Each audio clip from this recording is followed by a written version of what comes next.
नमस्कार, फिर एक बार मेरे चैनल को ट्यून करने के लिए बहुत दिल से धन्यवाद। मेरा नाम है अक्षय कुलकर्णी और बिना किसी देरी के चलिए तुरंत आज के विषय की मैं शुरुआत कर देता हूं।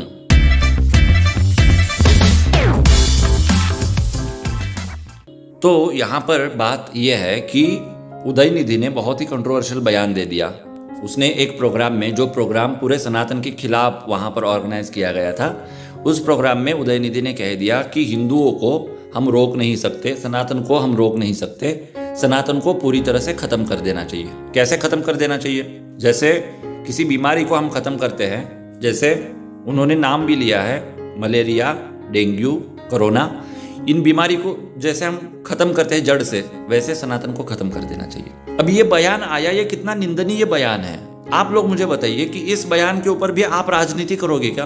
कुछ लोग यहाँ पर इस तरह की बात रख रहे थे कि ये जो बयान है ये हिंदुओं के लिए बहुत बड़ा अपमान है। हाँ, अपमान है, ये बयान निंदनीय है। तो वो कह रहे थे कि 2024 का चुनाव जो है वो चुनाव हिंदुओं को ध्यान में रखना चाहिए। क्यों? क्योंकि वो चुनाव नरेंद्र मोदी नहीं लड़ेंगे। वो चुनाव किसका है? होगा 100 करोड़ लोगों का। 100 करोड़ लोग क्यों? क्योंकि देश में करीब 100 करोड़ हिंदू रहते हैं। तो 100 करोड़ हिंदुओं को शर्म नहीं आती क्या? इन लोगों को वोट देते हैं, इसलिए इन लोगों को वोट नहीं देना चाहिए, बीजेपी को वोट देना चाहिए, नरेंद्र मोदी को वोट देना चाहिए। अब देखिए, यहां पर एक बात मैं आपको क्लियर कर देना चाहता हूं। जितने भी हिंदू डीएमके या फिर तत्सम पार्टी को सपोर्ट करते हैं, दैट इज एब्सोल्युटली रॉन्ग। नहीं होना चाहिए ऐसा, वो भी निषेधार्ह है। लेकिन आप बीजेपी को हिंदुत्व की पार्टी क्यों कह रहे हो? आप कह रहे हो कि देश में जो 100 करोड़ लोग हैं, मतलब बहुत सारे लोगों ने ये सवाल उठाया, इसलिए आज मैं ये पॉडकास्ट बना रहा हूं। वो कह रहे हैं कि 100 करोड़ हिंदुओं को सोचना पड़ेगा कि नरेंद्र मोदी को वोट देना चाहिए, उनको वोट नहीं देना चाहिए। लेकिन मैं यहां पर आपसे पूछना चाहता हूं, कभी नरेंद्र मोदी कहते हैं क्या कि मैं 100 करोड़ लोगों का नेता हूं? वो तो सबका साथ और सबका विकास करने में लगे हैं। नाम के लिए सबका साथ और सबका विकास है, लेकिन किसी एक कम्युनिटी का ही सब विकास हो रहा है, एक ही कम्युनिटी का साथ वो दे रहे हैं, ऐसा दिखाई दे रहा है। और सनातन का जितना मजाक उड़ाया जा रहा है आज के दिनों में, इतना मजाक इससे पहले कभी नहीं उड़ाया गया। अभी G20 के लिए दिल्ली को सजाया गया है और दिल्ली को सजाते हुए बहुत सारे फुव्वारे वहां पर लगवाए गए हैं। एक तस्वीर मैं आपको दिखाना चाहता हूं, ये देखिए, ये तस्वीर देखिए। सबसे पहले आप मुझे बताइए, इस तस्वीर को देखने के बाद आपको क्या पता चल रहा है? मान लेता हूं कि इस तस्वीर के बारे में आपको इससे पहले कुछ भी पता नहीं है, ठीक है, आप पहली बार देख रहे हो। गौर से देखिए, जब आप इस तस्वीर को देख रहे हैं तो आपको क्या लग रहा है? यहां पर शिवलिंग दिखाई दे रहा है ना आपको? ये शिवलिंग नहीं, ये फव्वारा है। ये फव्वारा है और ये फव्वारा इसलिए लगाया गया है क्योंकि सुशोभीकरण हो, एस्थेटिक्स बढ़ाने के लिए ये फव्वारा वहां पर लगाया जा रहा है। अब इस फव्वारे को कौन देखेगा? जो फॉरेन से लोग आएंगे वो देखेंगे। अब फॉरेन से लोग G20 के लिए जो आएंगे, उनके देखने से हमको क्या तकलीफ होती है? मैं आपको बताता हूं। जब ज्ञानवापी की बात हुई थी, वहां पे शिवलिंग था, तो उस एक शिवलिंग को पर्टिकुलर एक कम्युनिटी ने क्या कहा था? वो शिवलिंग नहीं, वो फव्वारा है। कहा था कि नहीं कहा था? आज आप इस तरह से इस शेप में फव्वारा बनाकर उसको आप मान्यता दे रहे हो। हाँ, फव्वारा जो होता है वो इस आकार में हो सकता है, वरना फव्वारे के ऊपर इस तरह का शिवलिंग आपने इससे पहले कभी देखा है क्या? आपको जो करना है सुशोभीकरण आप करिए, कोई चिंता नहीं है, लेकिन शिवलिंग वहां पर आपने क्यों लगवाया? और जो पार्टी शिवलिंग लगवा रही है उस पार्टी को मैं डीएमके से अलग कैसे मानूं? डीएमके ऑन रिकॉर्ड कह रही है, ये ऑफ रिकॉर्ड कह रहे हैं, ये अपने एक्शंस के थ्रू दिखा रहे हैं। और अगर ऐसा हो जाएगा तो मैं जो उदयनिधि का बयान था उसको पॉलिटिकल बयान क्यों करूं? इसलिए हम लोगों को सोचना पड़ेगा, हम लोगों को जागरूक होना पड़ेगा, हम लोगों को अवेयर होना पड़ेगा। क्योंकि इन नेताओं को क्या चाहिए at the end of the day? Vote ही तो चाहिए ना। क्या चाहिए इनको? वोट ही तो चाहिए। अब बीजेपी को यकीन हो चुका है कि कुछ भी हो जाए ये लोग हम ही को वोट करेंगे, और इसलिए ये हमारे खिलाफ जाकर काम कर रहे हैं। जिस दिन इनको यकीन हो जाएगा कि नहीं ये लोग नोटा दबा सकते हैं, जिस दिन नोटा की वजह से इनकी सीटें जाएंगी, तभी इनको डर पैदा होगा। और बस इतना ही हम लोगों को करना है, और कुछ ज्यादा करने की हम लोगों को जरूरत नहीं है। देखिए, समाज के ऊपर आरोप लगाया जाता है कि समाज मोदी जी का साथ नहीं दे रहा, हिंदू समाज, सनातन समाज जो है वो खुद की रक्षा करना नहीं जानता, खुद की रक्षा अगर सनातन धर्म को करनी है तो बीजेपी के साथ जाना पड़ेगा। हंसू या रोहू समझ में नहीं आता मुझे। इस बयान के ऊपर मैं क्या कहूँ। मोदी जी ने कहा थाली बजाओ, थाली बजाई। मोदी जी ने कहा ताली बजाओ, ताली बजाई। मोदी जी ने कहा हाथ में झाड़ू ले, साफ सफाई करो, साफ सफाई करी। इतना ही नहीं, यहाँ पर हम नहीं रुके। मोदी जी ने कहा हम लोगों को गैस की सब्सिडी छोड़नी चाहिए। देश में करीब करीब 1 करोड़ से ज़्यादा लोगों ने सब्सिडी छोड़ी। इससे ज़्यादा साथ दे तो और क्या दे। 2014 में जितनी सीटें थी उससे ज़्यादा सीटें हमने 2019 में दी।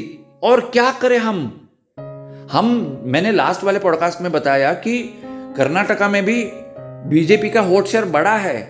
किसने वोट किया बीजेपी को, लेकिन बीजेपी को इसकी नहीं पड़ी है। आज बीजेपी का जो नेशनल वाइस प्रेसिडेंट है वो पसमंदा है, और वो पसमंदा इसलिए है क्योंकि उनको ये मैसेज देना है कि हम आपके साथ हैं। क्या ये मैसेज देने से उस कम्युनिटी के लोग बीजेपी को वोट करेंगे? सबसे अहम सवाल, कभी नहीं करेंगे। आज नहीं तो कल उनकी डेमोग्राफी बढ़ेगी। डेमोग्राफी का मतलब होता है उनकी जनसंख्या, और जिस दिन उनकी जनसंख्या बढ़ेगी वो मोदी जी को क्यों वोट करेंगे। यह अगर मेरे समझ में आ रहा है तो मोदी जी के क्यों समझ में नहीं आ रहा, आई डोंट नो। मैं बहुत बड़ी रिस्क ले रहा हूं यहां पर, क्योंकि जब मैं इस तरह की बात करता हूं तो वो लोगों को अच्छी नहीं लगती। यहां पर मैं आपको 2 यूट्यूब के चैनल दिखाना चाहता हूं। ये जो चैनल अभी आप देख रहे हैं ना आपके स्क्रीन के ऊपर, ये एक मराठी यूट्यूब चैनल है। अनय जोगळेकर नाम से एक है। पर्सनली मुझे भी उनका विश्लेषण अच्छा लगता है, लेकिन वो भी बहुत मोदी मोदी करते हैं, बीजेपी करते हैं। वो उनका नेचर मेरे को अच्छा नहीं लगता, वो छोड़ देते हैं। लेकिन इनके वीडियोस आप देखिए। ये रिसेंट एक यूट्यूब चैनल है, इसके ऊपर कितने वीडियोस है यहाँ पर आप थोड़ा देख लीजिए। यहाँ पर आप देखेंगे तो एवरेज हर वीडियो को 20,000 से ज़्यादा व्यूज़ आप देखेंगे। कुछ वीडियोस को 40K प्लस व्यूज़ है, कुछ वीडियोस को उससे भी ज़्यादा है, लेकिन एवरेज अगर आप निकालेंगे तो 20,000 व्यूज़ पर वीडियो इनको आते हैं। ये लाइव करे या वीडियो करे, इतने व्यूज़ इनको आते हैं। अब यहाँ पर मैं दूसरा एक चैनल दिखाना चाहता हूँ। ये हिंदी चैनल है, ओके। अब मराठी का ऑडियंस ज़्यादा रहेगा या हिंदी का ऑडियंस ज़्यादा रहेगा? ऑफ कोर्स हिंदी का ऑडियंस ज़्यादा रहेगा। पूरे देश में लोग देखेंगे, जितने भी लोग हिंदी समझते हैं वो सब लोग देखेंगे। अब इस चैनल का नाम है विशाल विव। ये जो यूट्यूबर है इनका नाम है विशाल, और ये मोदी जी को बहुत ज़्यादा हेविली क्रिटिसाइज़ करते हैं।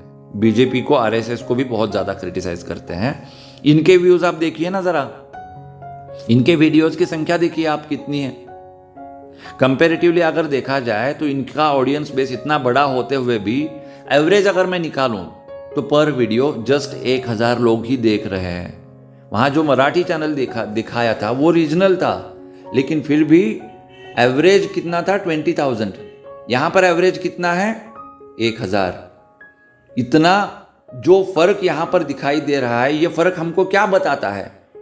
ये फर्क हमको ये बताता है कि लोगों का साथ जो है ना वो मोदी जी को मिल रहा है। अगर मोदी जी को कोई क्रिटिसाइज करे तो लोगों को अच्छा नहीं लगता।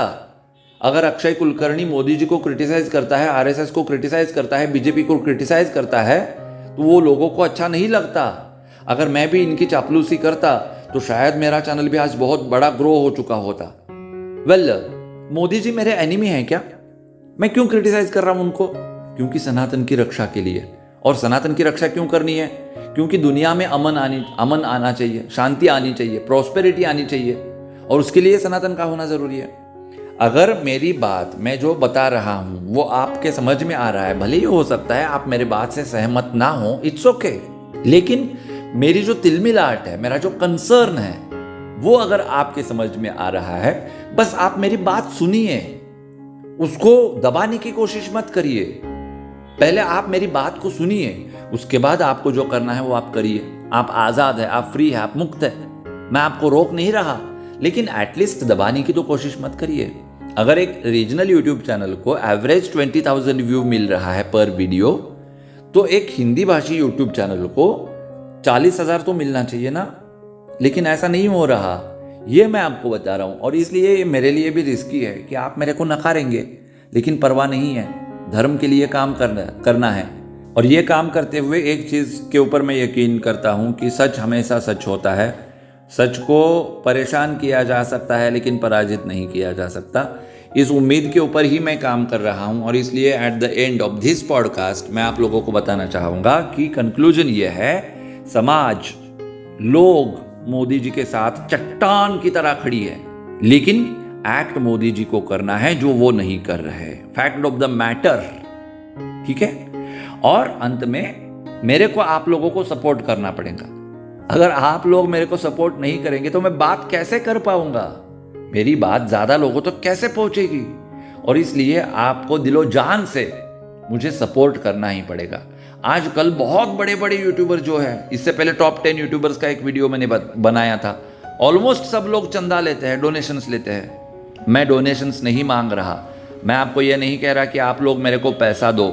मैं आपको क्या कह रहा हूं, सब्सक्राइब करो यार, मेरी बात सुनो यार, लाइक करो, शेयर करो, कमेंट करो, क्योंकि लाइक शेयर कमेंट करने से ही ज़्यादा से ज़्यादा लोगों तक मैं पहुंच पाऊंगा। ठीक है, मैं उम्मीद करता हूं मेरी बात आप समझ पाए होंगे। आज यहाँ पर रुकूंगा मैं, लेकिन आऊँगा फिर आपसे मुलाकात करने के लिए। तब तक ख्याल रखिए खुद का, उनका भी ख्याल रखिए जिनसे आप मोहब्बत करते हैं।